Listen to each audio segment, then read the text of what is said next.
Felipe, eu queria aproveitar também a sua presença para comentar um óbito, infelizmente. Morreu hoje em São Paulo, aos 84 anos, o economista Afonso Celso Pastore. Ele presidiu o Banco Central entre 1983 e 1985, durante o governo do general João Figueiredo, último presidente da ditadura militar. Pastore estava internado na UTI desde sábado, quando passou por uma cirurgia após ter sofrido um acidente vascular. Economista, ele foi sócio da consultoria AC Pastor e Associados, colunista do jornal Estado de São Paulo e ajudou a formular o programa econômico de Sérgio Moro, né, quando ele concorria agora à presidência em 2021.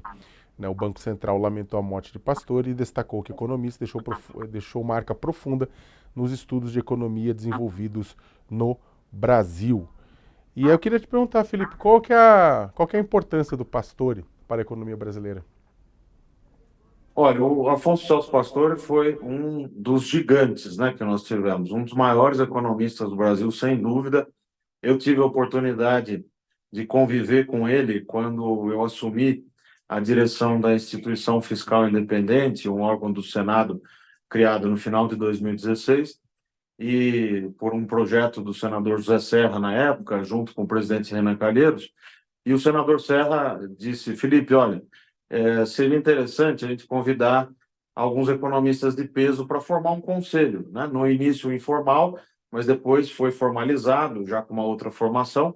E ele falou: convida o Pastore. Eu me lembro que eu liguei para o professor Afonso Pastore e ele aceitou na hora. Ele falou: isso é o tipo de iniciativa que a gente precisa apoiar, precisa emprestar nossa credibilidade, pode contar comigo.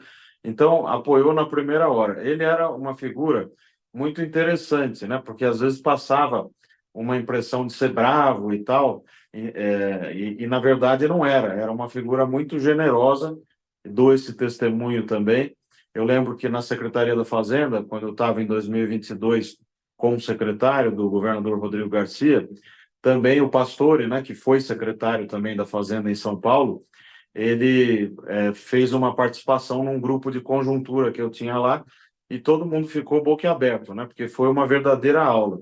Então, ele tinha esse dom, Sakamoto, de encantar as pessoas pelo conhecimento que ele tinha da teoria econômica, da economia brasileira e a capacidade que ele tinha, aos mais de 80 anos, de continuar se atualizando diariamente na consultoria dele, nos trabalhos que ele produzia, no CDPP também, que é o Centro de Debates de Políticas Públicas, que eu também frequento, né, a convite do Pércio Arida, que é o atual presidente, e lá também pude conviver com o pastor. Então, a gente precisa render mesmo as nossas homenagens. É triste, né? E claro que a família tem que receber as nossas condolências, os sentimentos. A Cristina, né, principalmente, viúva do professor Pastore, recebeu o nosso abraço aqui. Mas a gente precisa lembrar que o legado que ele deixa é muito inspirador e por mais que possa ter sido também ter tido aí momentos controversos e tal, mas é um legado gigantesco para nós economistas e para o Brasil, né? Contribuições fundamentais para o pensamento econômico brasileiro.